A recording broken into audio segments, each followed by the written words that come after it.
By the way, hi, beautiful human. I'm Zach, that's Dan. And we welcome to the studio for the first time ever, Nelly Furtado. Yo! Hi! Oh my God, hello. We are living through a period known as the Nelly Sans, so it's a very special time to be alive.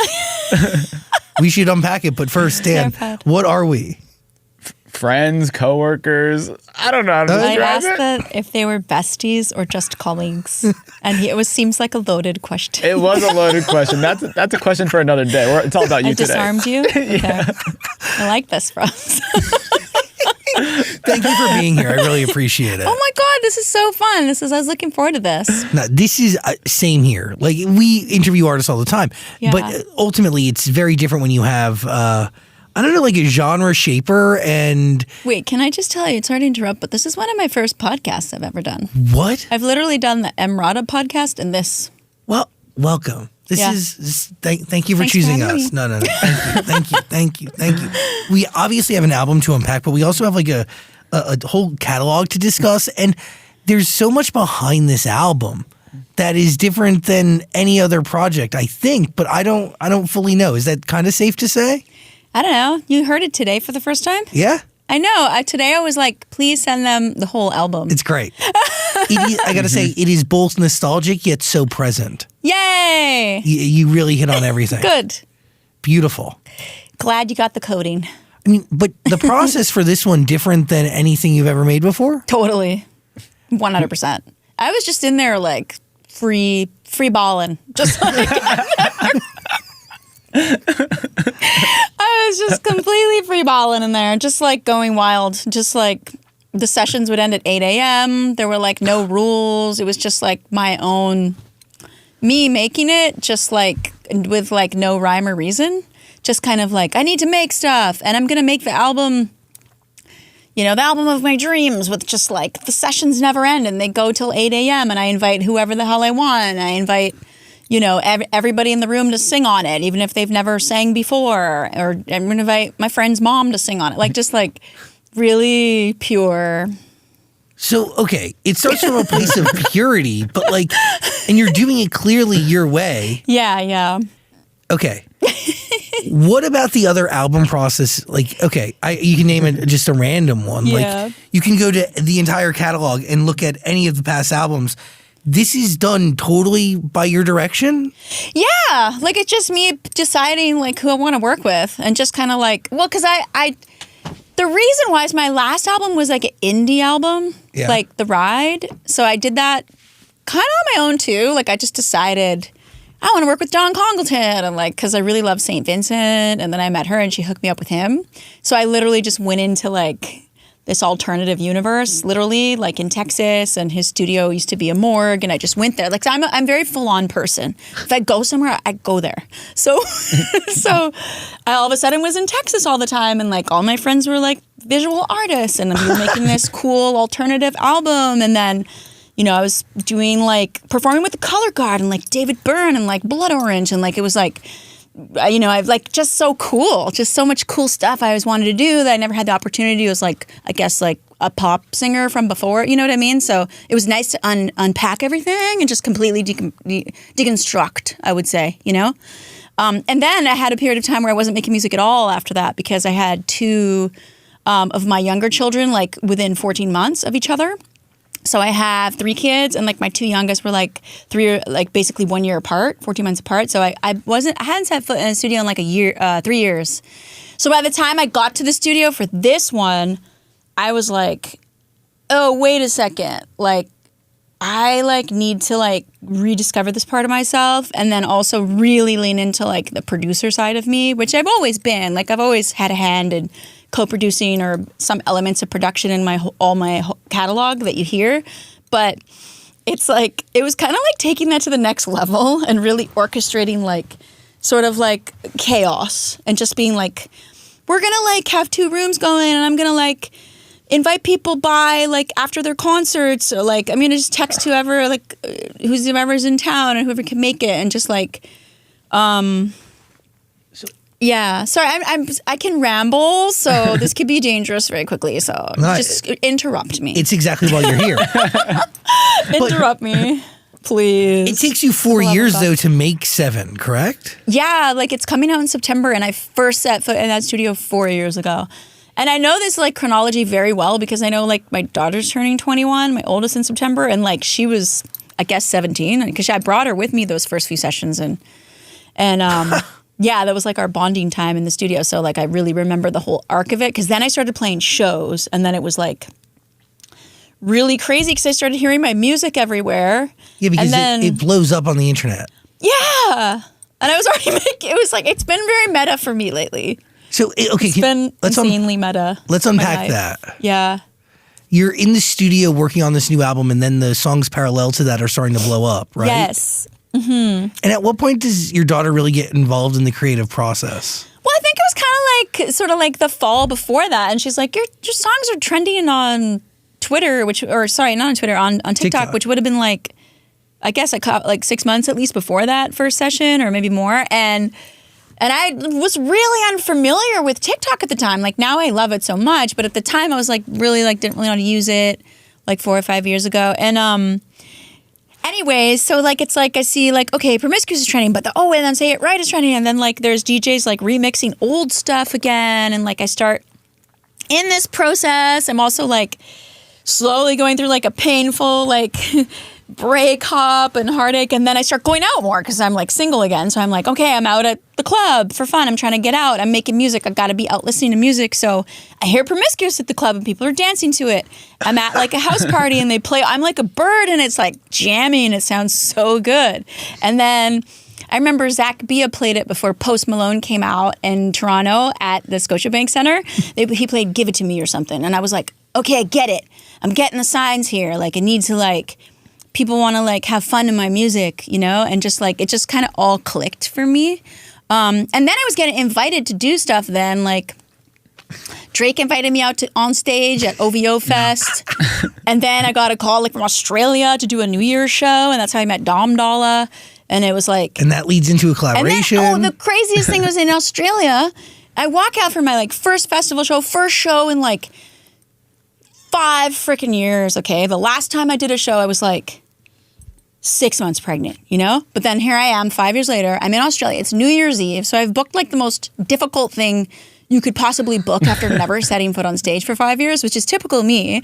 I'm like, let me do a show on New Year's Eve in Australia, you know?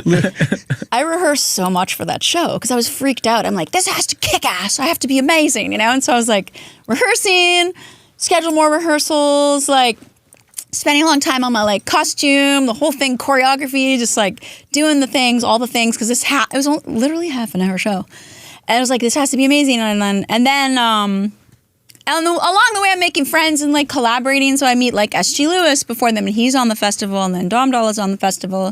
Then I perform with him, like Bicep Glue Say It Right remix, and it's like this moment, and then it's just been like that. It's just like these moments, and then back in the studio, right? Oh, here's a moment I was trying to tell you about.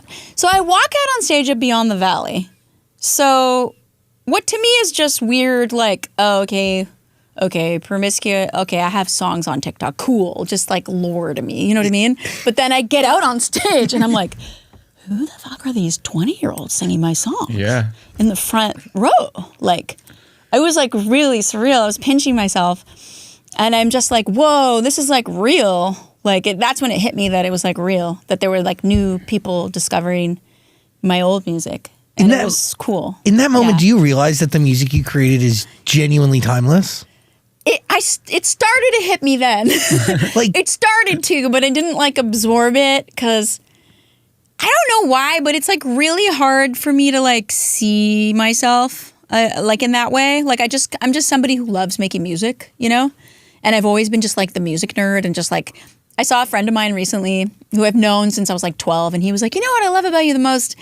He said, you were always just like, you always made music because you loved it, and you never like wanted to be famous. You just wanted your music to be famous, you know? And it's not that I didn't want to be like, you know, known. It's just like I really wanted my music to be known. So I think when I went and saw that there were like new people discovering, or that maybe, I think that's when I started thinking maybe my music could be timeless, or maybe like after all, like you can give yourself a little more permission to maybe think that, but it would take well, there you go, like 20 years to let yourself even think maybe that it could be. Because a lot of people along the way could have told you, like, oh, this is timeless. This is going to be something. But, like, you have to see it and feel it in real really time. Do. And only time is going to tell you. Because we all think we're losers, right? All of us in our brain. It's true. So we all think we're losers and we suck. What did it feel like when you walked out to OVO Fest and performed I'm Like a Bird in front of that crowd? Because I'm sure they were not expecting that at all. I told Drake, I was like, are you sure? Why are we doing I'm Like a Bird? No, here's what I thought. I was like, Drake, why don't I do like one of your songs? Like, I got bars, And then he's like, no, we don't have enough time to rehearse that. Like, that's not going to go off right. And he's like, first off, I'm Like a Bird. It was like, no, we should do I'm Like a Bird. And I was like, really? Are you sure? What about Promiscuous? That could be cool. And he's like, yeah, but for sure you got to do I'm Like a Bird. And I was really hesitant to do I'm Like a Bird. Because like you said, I don't know. Like I just like, it's just out of context. Like I just didn't know what the you event don't would be need like. context. It's going to bring me to tears. It's one of the greatest songs ever. Yeah, like Well, that's what he's trying the to tell context me. is the song. That's what he was trying to explain. So like I said, I can't really, I don't know, right? So I just got out there, and then it is true. We did I'm Like a Bird, and it was a real moment. And it was literally like, I told you so, like, yeah. So that was a good moment for me because I had done a lot of work on myself internally, I would say, up into those 5 years not being on stage. And so when I got out there, what hit me was, oh my God, I'm a totally different woman now. Like I can receive this, I can be here, I can be present in a different way. I have so much more to offer at this job that, wow, I guess I was pretty good at this at one point. You know what I mean? And like, what if I bring all this new knowledge about myself, all this new confidence, all this new self-love into like what I'm doing now? Like, and then I think I just leaned into that. Like, whoa, I'm a whole new person in the studio. That's because I got new boundaries. I got new self-love. I just like more in control, more in charge, more like, I always was confident, obviously. Like I was always like that confident kid, but like this was a different kind, like from within, right? Totally. The way you operate, the way you are. But like only something you could achieve with time. Like you would never have been that person back then. No, because I think you just deal with insecurity so much. You know what I mean? Especially when you come out with something that's popular right away. Like being my first photo shoot, I'm like 21 years old. Vanity Fair photo shoot with like Stefan Sednaway shooting me, and like my first TV appearance, one of them was literally SNL. Was like That's nuts. I wasn't. I didn't grow up performing like on TV or doing any of that, right? But your first album becomes, it's a life changer. It was life-changing, and because I'm such a deep thinker, I'd love to like ruminate and just shoegaze about it, and then it would just lead me into holes where I just wouldn't make new stuff because it'd be too like wanting to control the outcome, if that makes sense. I get it. Yeah. So I think, when all that stuff happened to me, it very much was like a Cinderella thing, and then media would like lean into the Cinderella thing, like, wow, she was a chambermaid at a motel 3 years ago, and now she's like singing on stages all around the world, which is great. But at the same time, it is that whole like, where do I go from here? Like, I just won a Grammy, I'm 23. And then you start to doubt yourself and you start to think, maybe it's a fluke. Maybe I'm a one-hit wonder. Maybe, 100%. But how do you get out? One, it's like, how do you get out of that headspace to even create a sophomore album? But it takes whatever comes next to get you to a place where you then craft another album that would go on to shape an entire genre for like ever. Yeah, that part's cool. I think something happened to me when I became a mom. I think I just got reignited with this like sense of purpose and just kind of like a new kind of lease on life where I was like, okay, wow, this is cool. I'm like, I've already like achieved some personal goals, and now I want to go back in and I'm going to make another album. And I don't know. I was in a good... To be totally honest, I make the best music right after a breakup. And I think like people can relate. The way you feel like right after you get out of a relationship? For me, that's like creative gold. It's just like, I feel like so good, and I feel like so like liberated and just like super sexy and just alive and open and free, and it just like I feel like the channel gets cleared or something, and I'm able to like let it in. Like I talked to Timbaland before we got in the studio to keep going up with Justin Timberlake, like about I don't know how long ago that was, like a year ago, and he was like, "Thank you." He said, "Thank you for being so open. Your energy was so open right before you made Loose, and I think that's why it was magical." He's like, "You were just open, and I'm so grateful for that." And you couldn't get there without having to get rid of whatever toxic energy was. It's not even toxic. It's like the whatever kind of like who knows like the inner workings of how that works with like I know that it's like a thing. I don't think you have like I don't know. I think it was also Miami. I was in Miami. You know, in Miami, Florida, and it's a hot, warm, sexy, fun place, and I was out in the sun every day, and like we were recording that music really late at night. I was kind of falling in love again too when I was making that record. Yeah, because then I ended up in a relationship with somebody I made that record with for like a decade. But that's like a a different stage of love at that moment. Though that's more lust than anything, right? But then I was also coming out of like a rebound thing, so like. Wow, interesting. Oh no, I'm giving too much information about Loose. So yeah, it's all the inner workings. I think of songwriting. If it's like. Yeah, it's like half fact and half fiction, but like definitely you can really use the juice of life and love in a great way. Hello, beautiful human. Every year, millions of gamers experience IGSS, inadequate gaming setup syndrome. Luckily, a cure has been found. You have to go beyond with the Vibrasonic mattress by Beyond Sleep. This thing has 6 built-in subwoofers, USB ports for charging, LED lights so you never stub your toe. Gives you an acoustic massage when you want it, plus adjustable degrees of comfort.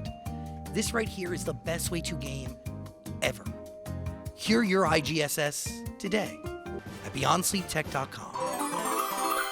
How much of your time though is okay, your first 2 albums lean more folk and singer-songwriter, correct? Like I'm Like a Bird energy. How much of that? I'm Like a Bird kind of stands out alone on that album in a way. It's true. Doesn't it? Would you agree with that? I'm Like a Bird.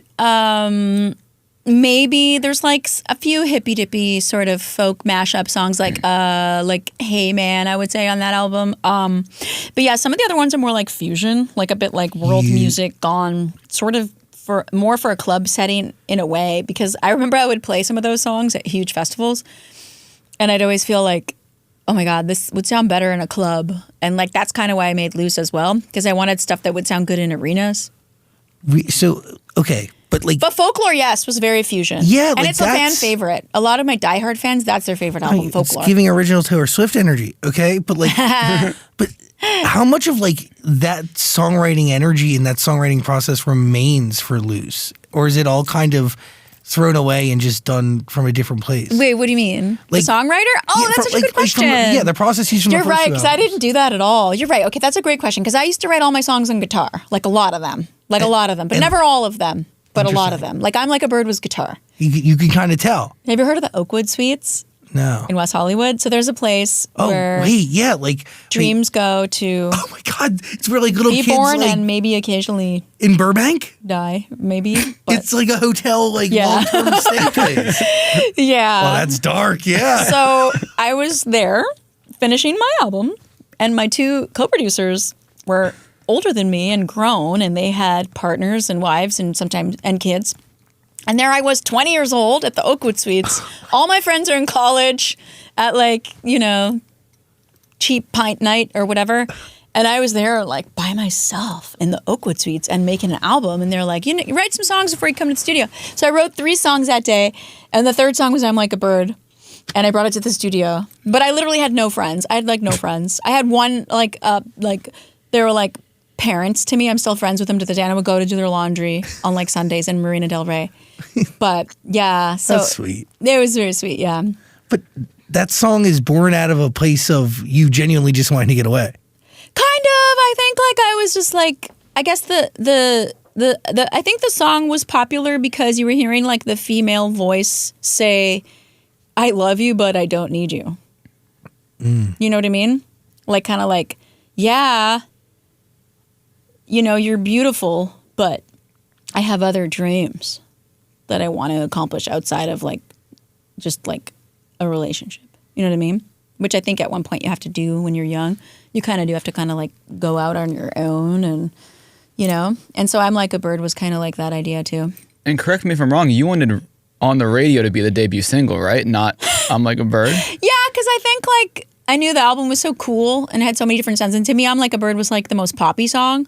But I was lucky. So when I signed to DreamWorks, there were like really amazing people working at that label who had worked with like Jimi Hendrix. Mo Austin, he's since passed on. I think he lived well into his 90s. God bless him. But he was like, no, I'm Like a Bird needs to be the first single. And I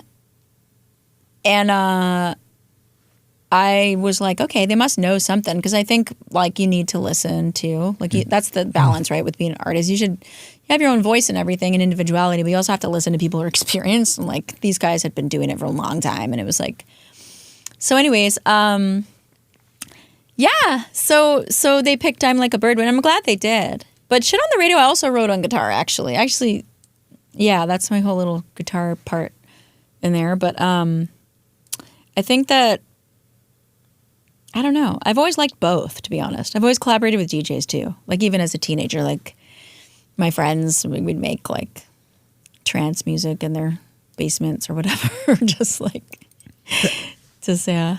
But that's fucking cool. Like that, and also like that's early days of that sort of music, yeah? In a way, yeah. Because when I first got to Toronto, it was sort of like the late 90s. Yeah. And it was a lot of raves and a lot of like really cool DJs coming into town. And yeah, the sort of like, I think, cross-section of urban in a way, music, including electronic and those genres and trip-hop and things was just kind of starting. And Toronto was a very cool place to be at the time. We had some really unknown. And you were a part of like a group kind of, right? Yeah, like, it's called Nelstar. Yeah. Yeah, it was a trip-hop group. Yeah, it was me and this guy, Tallis, and he made the beats and I sang and wrote lyrics and stuff and melodies and literally just, you know, he had like a closet with like a mic with a sock on it and just like do...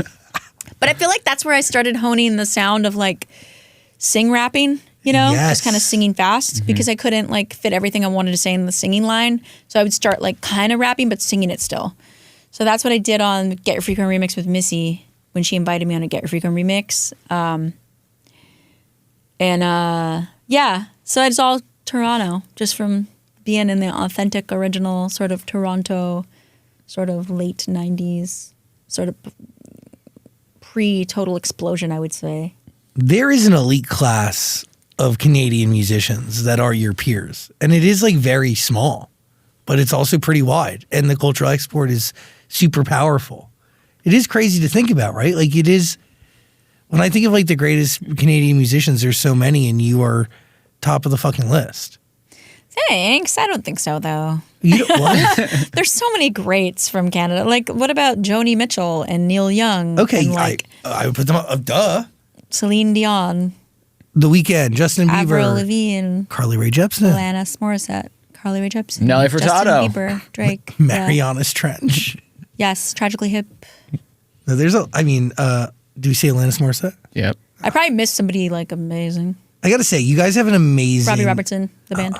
You have an amazing program that fosters the arts. It's really special. Huh? You have an amazing program in Canada that fosters the arts. Yeah, you know all about it. Yes, we do. So we really have like really great programs set up, like federal programs, and they're just like meant to support the arts. So we do have this wonderful like cottage industry. So like you grow up thinking you could actually do it for a living, and you know we grew up watching like a lot of Canadian programming. So you see like more like a reflection locally of like the music people are making like around you, and not just from like one place. You know what I mean? We obviously were exposed to American artists as well, but we had like a rich upbringing on like local Canadian music as well. And I think that's why you see like occasionally even like when you see an artist like Drake doing like shouting out certain people maybe you haven't heard of, and then you're like you dig a deal deeper and you realize that they're really entrenched in part of the Canadian either urban music culture or hip hop culture or stuff like that. Yeah. It's really special. It is special. It's really cool. I'm really like It's true. I actually had a video for Nelstar that was funded by Video Fact, which was like what you're talking about. I got a grant. I think they gave us like $10,000. Wow. But not for me. It was like the producer and like that made a video, and it was pretty cool. And it was for a song called "Like" by Nelstar, my band. I don't know if it's online, hopefully, but like I never released it because I think I already knew at the time. I was like, maybe I don't know. Maybe I have to wait a little longer, you know? Yeah, I'll just wait. I wasn't ready yet when I was a teenager. I moved back home for a year. and your story is really fascinating. Do you think ADHD is what helps you is a part of your greatness?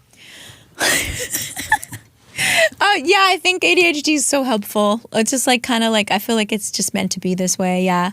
And so I used to kind of get annoyed because I'd be recording vocals.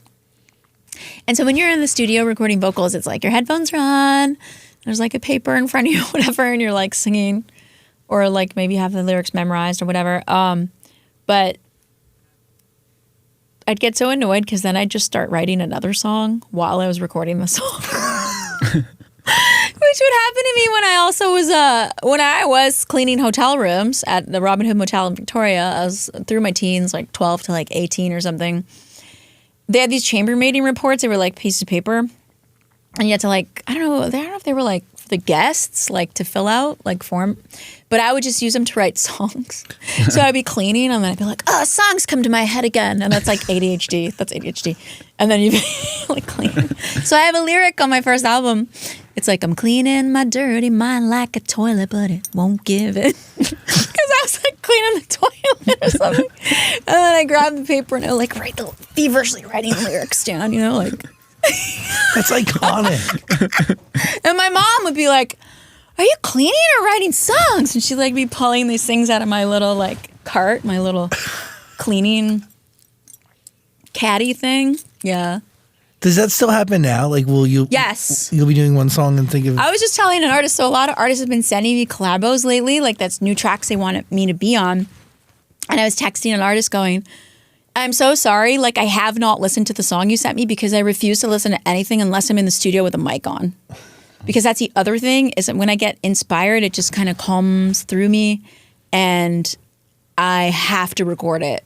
And sometimes if I was to play it here and I wasn't able to like then write down my idea or record it on my phone or do whatever, like it's like I'll lose the thing, you know?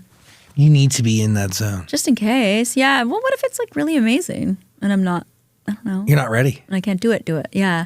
I got lazy that way. Like I'm just like, okay, I just want it. Mic's on, you know, just like. How do you track your inspiration? Huh? How do you track your inspiration these days? Like if you have a lyric or something, like when it comes to you. If I open my phone right now, I don't have my phone in here, but I could pull it up and just be like, read you like lyrics I wrote last week or something in notes or something like that. Will you go back to those lyrics when you're going into the studio? Sometimes, but not that often. Sometimes though. Sometimes I'll go back to them. Even my voice notes are full of like weird song clippets that. Oh, but you know what was cool? Back when we still use mini tape recorders was when I recorded Loose. And a lot of that weird stuff, if you hear a bunch of weird noise if you go back and listen to Loose, a lot of that's from my mini tape recorder. Because I'd just be like, meow, meow, meow, like walking around and Tim's playing beats and I'm like, and there's some of that on the record. That's sick. Yeah. Is there anything that you loved like from making music back then that you wish still existed today? Like even technologically?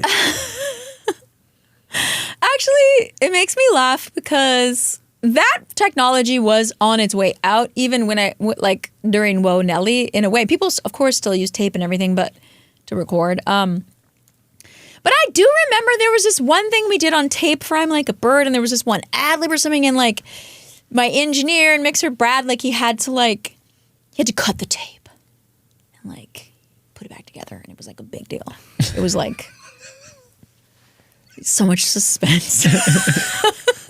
And now it's not, you know, you can still lose stuff though digitally. I mean, I've had some moments where like the computer crashes and it's just like moments of uncertainty, but what else would I change?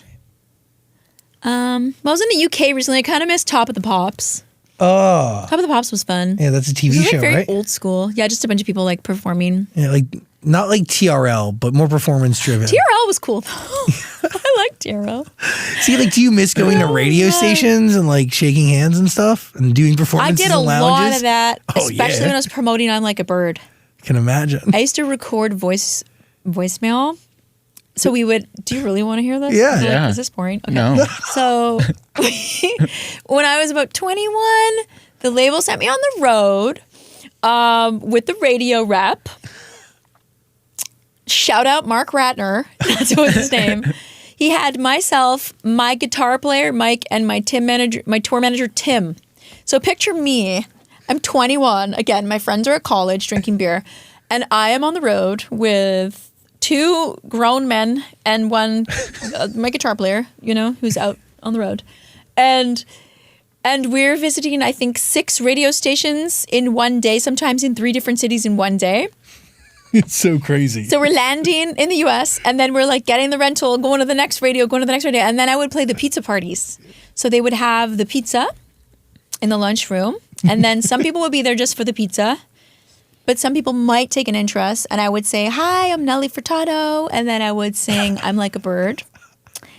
And then in the car rides, I would leave messages for all the radio programmers, and I'd be like, "You're beautiful, George Anderson." And there was a list.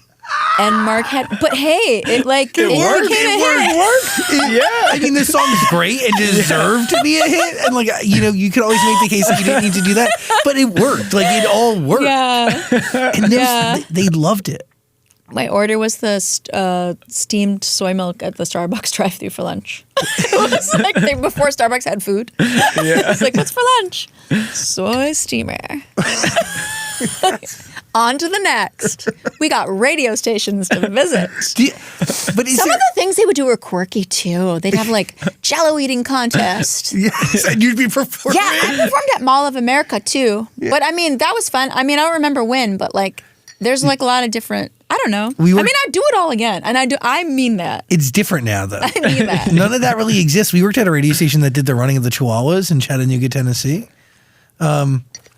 They don't do that anymore? Very rare. Yeah. Very rare. It's different now. I used to love that, though, because I'll tell you a cool story. One time, I did a signing of my CDs in somewhere. And what I loved about my first album is I toured the U.S. several times. I spent a lot of my time in the U.S., visiting all the states, all the radio stations, tour dates, visiting every state almost, which are some of my greatest memories of my whole lifetime, just being in my early 20s on a bus and just really, like, I live for stuff like state fairs and like stuff like that. Like, I mean, you did all of it. I love that. And so I'm there at a signing and this man walks in, and it's early days, I'm Like a Bird's just started really popping off on the radio.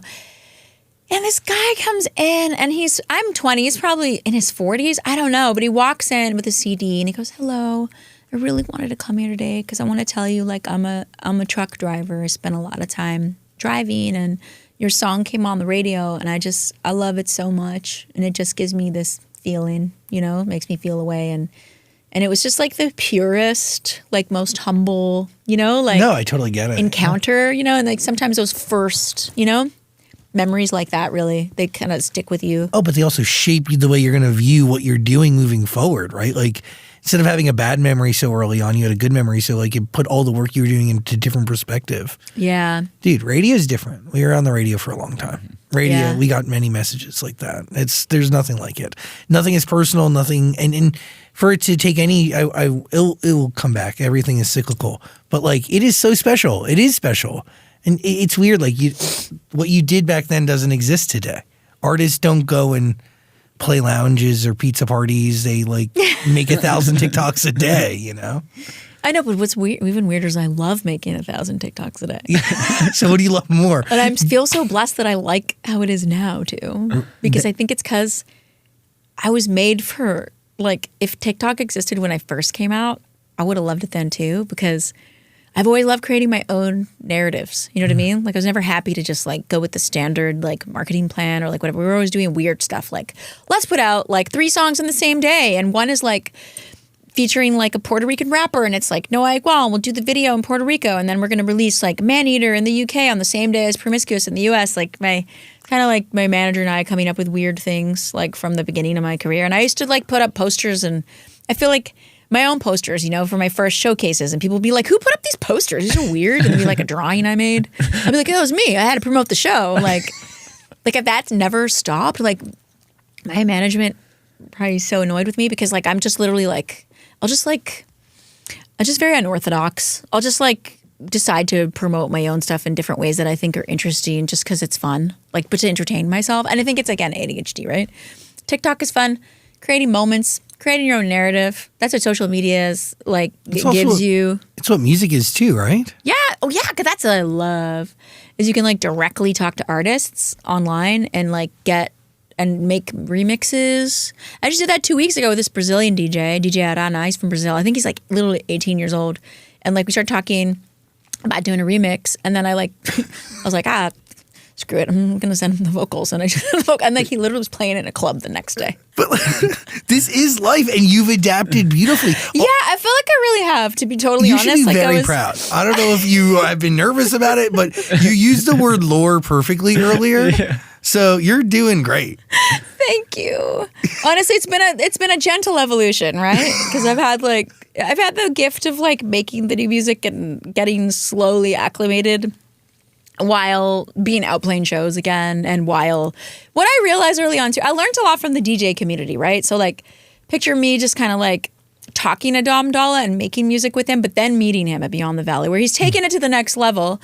And he's already got this remix, and he's done a whole lighting show for me to come out on this stage right before midnight and sing this Say It Right remix, with big archway. And I'm like, okay, this is how you do it.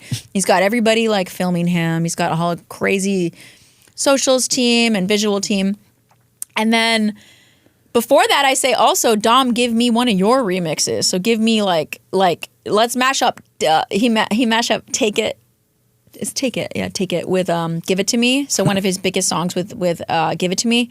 And then, so now I perform like the Dom Dalla remix of Give It to Me in my show. So like it started to kind of click the sense of community that I forgot about, right? In the electronic world and the DJ world, and just kind of following Dom around, playing like Lollapalooza with him, Coachella, like all these different events, doing raves with him, whatever, studio sessions, and just going, oh, wow, it's all about community. And the way they use socials is so interesting and so effective. Totally.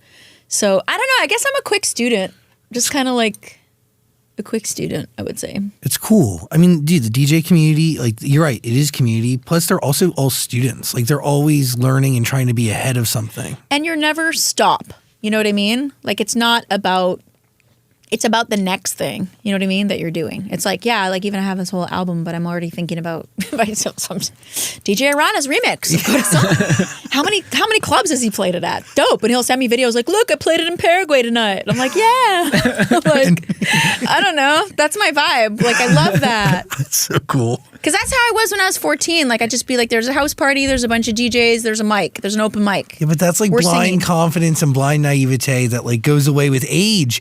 And like, I've been trying to get it back. So I'm not sure how this happened. You have it. You got it back. So fucking tell me right now. Well, I do have like a 6 and 5-year-old. And they're wildly creative. They're very creative. So they're really rad. So you have a 6 or 5-year-old and you have an early 20, like a 21-year-old? Yeah, she's 20 and she's really rad too. Yeah. And she's turning 21 in September. I mean, she has to keep you relevant and young. I think I'm just a large child, to be totally honest. Like I think my spirit is like a 5-year-old child, which may sound scary since I'm an actual mom, but I don't know. I think I'm just in touch with like playfulness. You know what I mean? And I think it's kind of a habit too. Like you just have to surround yourself with like new ideas, like a new, just like, I don't know. For me, it just kind of happened really organically. Like I had one, this comes to mind. So I was in LA at a session. The great thing about when you work in LA sometimes is there's artists in every room. Everybody's, so-and-so's here, so-and-so's here. So like people know each other, right? So there's this great artist who's at LA, 347 Aiden. And so, oh, yeah, we know. You know Aiden? Yeah. And so he walks in. There were some mutual friends in there. My daughter was with me that day as well. He's with these two young gentleman as well, and he plays us some new tracks. And I say, oh my God, like, this is amazing. Who produced this? And then his two friends are like, we did. And they're literally 20, 21. And I'm like, oh my God, like, can you produce something for me? I just said it. And they go, how about right now? And they run into the big room with the piano. They run in there, like, and then I follow them. And then we proceed to write this beautiful ballad, which actually is on the album. It's called Untitled. It's the last track. It's great. Very sad. But then it's like they unlocked, that kind of, what do you call it? There's a word for it. Disarm, right? Remember when I asked you guys what you were, best friends? It's like you just get disarmed. And they're kids, right? So it's just like, okay, I'm just going to bare my heart, It just becomes super innocent and pure. And then I remember feeling, going to my hotel room and staying up till 6 a.m. because I just really needed to finish those lyrics. And it became so cathartic. Like I started crying while I wrote them, and I'd never experienced that before. Where like it was so. Emotional to finish the lyrics, like full crying and getting it out because it was so real. And then I came back like the next day and like finished the song because like sometimes you need to finish a song, you know what I mean? And I almost didn't put it on my album, but it's called Untitled. It's the last track on the album, and it's like very like like you said, right? There's kind of every like world on the album. It just True. Doesn't leave a stone unturned. I don't think like there's every style, I guess. I didn't know at first. We didn't know if it was actually called Untitled or if No, has not been titled yet. But that's an anyway, so it's Stacy and Benny Belson and Stacy Sinclair produced it. I wrote that with me, but I wish you never came home drunk and said what you said. And oh God, okay, let's move on to another song. That's hard. I'm not ready to actually talk about the song. Yeah, I totally get it. But you have lyrics in front of you? Of course, that's crazy. We can talk about other songs. Is there a reason that song ends the album though? Because you said you almost didn't even put it on there. Well, how do you like? Yeah, you can't really when you go that emo, you can't really come back from it. It has to be the last song. Okay, You know what I mean? yeah. I mean, there's other emo-ish. Like there's like a ballad with Charlotte Day Wilson. It's called All Comes Back. I don't have a lot of ballads on my album. No, you don't. I only have 3, I think, right? Yeah, I heard about 3. Yeah, 3. Yeah, there's a mid-tempo. Yeah, okay, maybe that was. I was considering maybe a 4th, but yeah. For worse. But I think to answer your question, right? Like, because you asked about like youth and just like keeping that young, sort of an inventive and open energy. I think it comes from open-mindedness and like nothing is no. You know what I mean? It's like, why not? Like, and just trying it. Because I think, I'm going to really bore you here though, but my philosophy on creating things and making music is like, I feel like it's like the proof of life. You know what I mean? Totally. That like, I can make a song that you can feel and connect to. It's kind of like proof of connectivity between humans, So I decided to experiment with this once. So we've been to the MoMA. It wasn't at the MoMA. It was at MoMA PS1, which is kind of like, I don't know what neighborhood that is, but it's in New York. My friend, like in 2017, did a fundraiser at this art gallery, basically. And he was like, you can have a room. His name's Ryan McNamara. He's a visual artist. And he's like, I'm giving all my friends rooms. There was like an actor in one. You can do whatever you want, like performance art, like whatever you want to do. It's a fundraiser, but the theme is school. So I thought, why don't I be a songwriting teacher? So he gave me this room at the MoMA PS1 that evening for about 3 hours. And I said, okay, I want a desk. He lit it all cool. I said, I want a tape recorder with a cassette. I want an acoustic guitar and like a little microphone. And we're not going to film anything. We're not going to take pictures. It's going to be just in that moment. And I called it like co-creation or something. So I invited That's cool. all these people who weren't songwriters, just whoever happened to be there. They would sign up and then they would come in groups of like 2 to like 8 people. There was a dog in there at one point, all ages. And they would sit down in the chair and I'd be like, what did you dream about last night? And they'd tell me their dream. And then I would just start writing a song and they would kind of contribute, whether intentionally or unintentionally. And then we'd create this thing. Then we'd write it on paper. Then I'd wrap the cassette in the paper and they'd just go off into the night with some strange NFT. That's cool. And then we did it with a lot of people. Or I'd say, what was your favorite childhood vacation? So my whole point was I was like, where do these songs come from? I don't know where this comes from. Like why, like since I was 3 years old, I opened my mouth and these melodies come out. I was thinking like if I wrote songs all night with a bunch of strangers, would I run out of ideas? But the opposite happened. It just kind of like started like this exponential like sort of like expansion started happening, and I felt really good the next day. I felt super like elated with like this idea that I could like bravely go into the unknown of it all and walk on that like high wire, sort of like meeting a stranger and then creating a thing and then like them walking away, kind of like proof that we could get along. Like there were people arguing in there. There were some drunk people. There was people like wanting to fight, but like we'd make a song together. That's interesting. Like you needed to see that proof to go into a room and like do it again. I think so. I felt like somewhere in my subconscious that was good because I think I took that energy into this new space, new phase. And didn't you say you recorded like Told you to be boring. 300, 400, 500 songs for this new album? Yeah. What was the first song? My first song was so sad for this album. It was just like so sad. I was really sad when I got to the studio. I was sad. And so, because I was going through a breakup, right? I was going through like a breakup, I was going through like a divorce, and I was just so sad.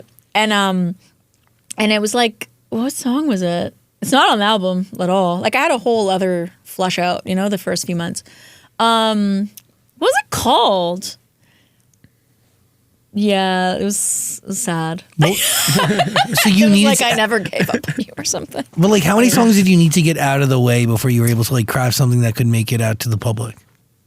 Oh, well, the reason I had 500 is because of all the late night sessions and all the people I involved and like how long we would keep recording. But I think that it can happen right away. Like you might get a good one right away. You never know. Well, okay, so based on the songs on the album, what was the first song you finished? Oh, on the album? Okay, I can answer this. Okay. I think Better Than Ever. Okay. There's a ballad, and it's called Better Than Ever. Wait, so... I think that was one of the first ones I wrote with Gray Hawken, actually. Gray Hawken is featured on Better for Worse, which is confusing. His voice is on there, but he's this great singer-songwriter from Canada, and he's also a producer. So him and I got in pretty early days.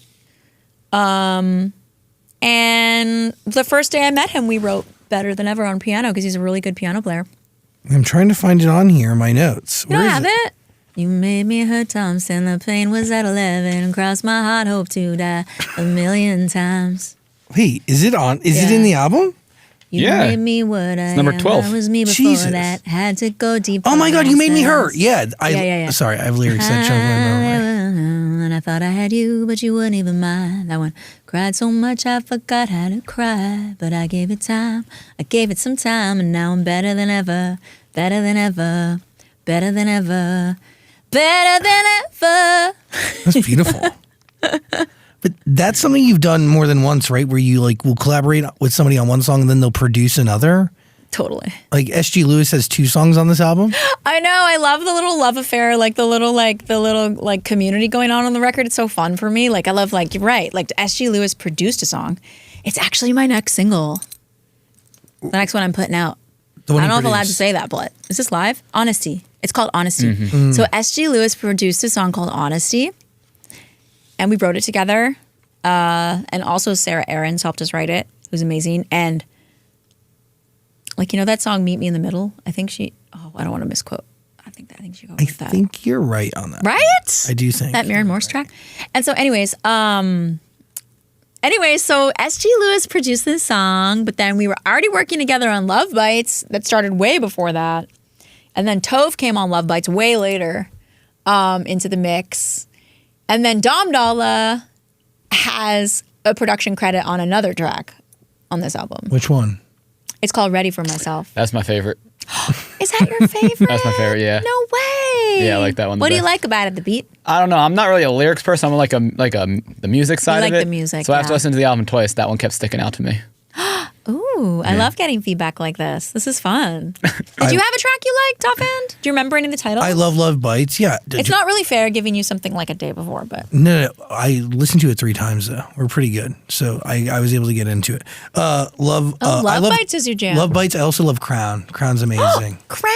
Crown's really good. That was my favorite for so long. The vocals are crazy. Your vocals are insane on it. Oh, yeah, thank great you. song. That's so sweet. That's featuring Blackie. He's an artist from South Africa. So talented. He's so good, right? Yeah, like you really found interesting collaborators that like I knew. Who did I know? Charlotte, you have a song with, right? Charlotte Day Wilson. Yeah. We wrote that the first day, like right off, like bam, sat down, wrote that. You curated a good list of collaborators. Thank you so much. That was the same day Wonder Girl came in. That's the day with Charlotte Day Wilson. Wonder Girl is like an incredible producer.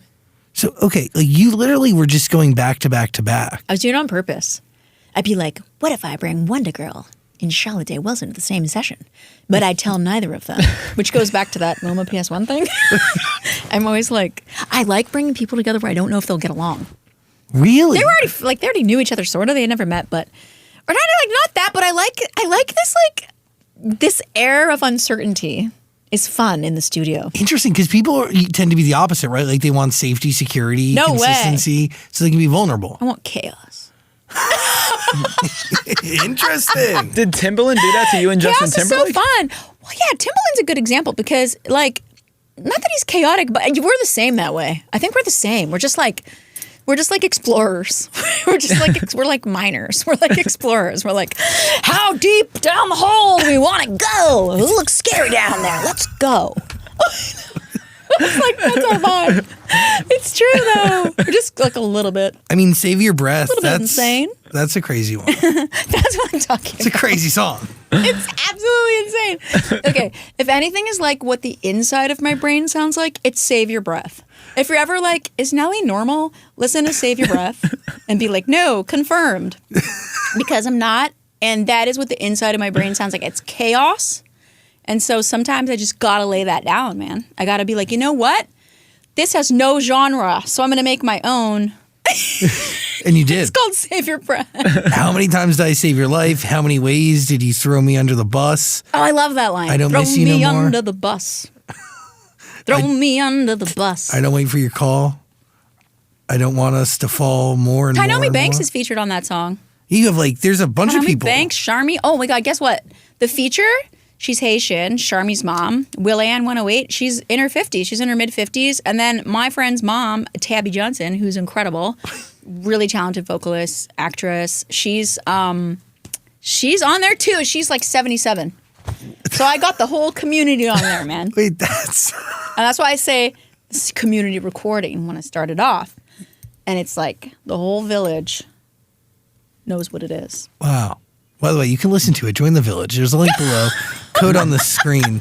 So yeah, sometimes I just got to be myself. And that's the real musical me is just like, let's just like swim, go deep and jump in the lake and see what happens. And it could be beautiful. Well, yeah. Your team is telling us that we have to wrap soon, but No, I'm having so much fun. Wait, are you going to ask her about yodeling? Because you so yodel. Fun here. Thanks. Oh, on Take Me Down? Yeah, that's crazy. It's That's great. a sample. It's on me. T-minus in that one. Yeah. Oh, my daughter wrote that hook, I think. Did she write that hook? Oh, yeah, she did. She wrote 2 hooks. She wrote the hook on Showstopper, the Come My Way, and then she wrote the Take Me Down, Take Me, that one. Wait, that's, whoa. So yeah. But not randomly, she's just there and just kind of did it. But. Not only does she A&R, but she writes songs. Yeah, just but like, you know. well, like, I wanted to ask about her. Didn't she tell you to lay off the auto tune or something? I think when I hadn't really like done auto tune as like an effect to see like, you know, like to see what that was like. And I think in early days of the recording, I was like, oh, this is cool, you know, like all auto tune. But she was like, not cool. You can't even hear your real voice. This is weird. Don't do that. Not a trend for you. For other people, not for you. You're not future. You're not actually future. In your head, you may think you are future. In real life? But only she can give you that. Like, only she can, like, dish that up to you. She was texting her about it. I was joking, because I was like, oh my God, that's so funny. Like, the stories people run with, but, like, the auto-tune story. But I was like, yeah, no one told me, like, I wasn't making, like, Heartbreaks and 808s or whatever that album, that Easy album was called. Is that her? No, that's what happens when you're making an album. You have some good ideas, and then you have like some ideas you think are cool but aren't. But that's all part of the process. That's it. Yeah. It ultimately Funny, though. Now I get the gag. It's funny. It got us to where we're at today. It's funny, like a mom thinking the auto-tune sounds cool, and then her daughter being like, actually, no. Yeah, People Mom. might like your real voice. Not that no one ever uses auto-tune for like, little effects or like something make something really beautiful in a certain way, but that kind of auto-tune where you use it intentionally. Yeah. I think I had a song where I was like trying to use it intentionally, like and make it like a sound. Yeah. By the way, your voice is stunning. Like, you don't need it. Thank you. Thanks for being here. I really appreciate you. Why am I sad? I don't want to leave. This is fun. This was a lot of fun. You can stay for however long. I hope it wasn't too boring. Sorry. No. Actually, Maybe a little boring. No, the opposite. Okay. Don't even stress about it. Listen to 7, though. The album is waiting for you. Link below, code on screen. And all 7. of Nelly Furtado's music is waiting for you on Amazon Music, the whole catalog. Listen to all of it. Can you quickly Skull. tell us the importance of 7? I know it has a lot of meanings. Honestly, 7, I think subliminally, I just love Prince so much. And he had one of my favorite Prince songs is called 7. But other than that, it's my 7th record, 7th album. Honestly, when you promote an album, the title can become like way too important. So I was like, I'm going to make the least important title ever. So I called it 7. Is it weird to be promoting an album again? I just wanted to be like a fashion collection, like collection 7, Yeah. Spring, That's good. summer, fall, winter, don't know. Is doing promo weird? No, I don't mind it. It's fun. It can be really fun. It just depends like what kind. I mean, this is really fun. I like it. Thanks. This is super fun. I hope the next guy's pretty Maybe back cool to Fashion too. Week. Fashion Week's fun. Oh, that's fun. Damn. Okay, this is my last question because I know we got to go. But was there a thought during the years where you weren't making music that you just wouldn't make it again? And you thought like maybe I'll be done? Yeah, that happens to me after every album. Yeah. I'm not sure why. I'm just like kind of weird like that. Like I'll just be like, I think it's because music really comes from my heart. You know what I mean? For me, it's like not, I don't see it just as like, just as a career. I kind of like have been doing it since before it was a career, if that makes sense. Like writing songs. So I feel like I always wanted to make it a career. That was clear. But sometimes, yeah, when you're out there too much and you can't really hear the little voice anymore, that is the voice that gives you the songs or the inspiration for songs. So any breaks that I've taken is normally just so I can find the little voice again and just kind of be normal again and just kind of flow and be my just happy self. And then I go out and I love it so much again every time. So, yeah. That is a beautiful cycle. I mean, I think so. I'm used to it now. That's cool. So I don't Like, believe myself anymore. Where I'm like, I'm not going to do it. Like, it's not true, you go out I'll there. always do this. Yeah. You make music for you and not other people, right? I do really do it for myself more than ever. Like, I definitely also want people to have portals to go to and like listen and soothe, and just like be in that emotional special place where you can get into the subconscious a little, get into your heart a little bit. And maybe some people can't do that without music, I believe that. So I love to provide that with songs, but I also very much am competing with myself now. Like when I have a concert or when I have stuff I'm doing, I know that like when you are like doing it for yourself, it is much more satisfying, I would say. Yeah. Thank you for being here today. Listen Thanks to for having 7. me. It's waiting for you. Nelly Furtado, everybody. Yes.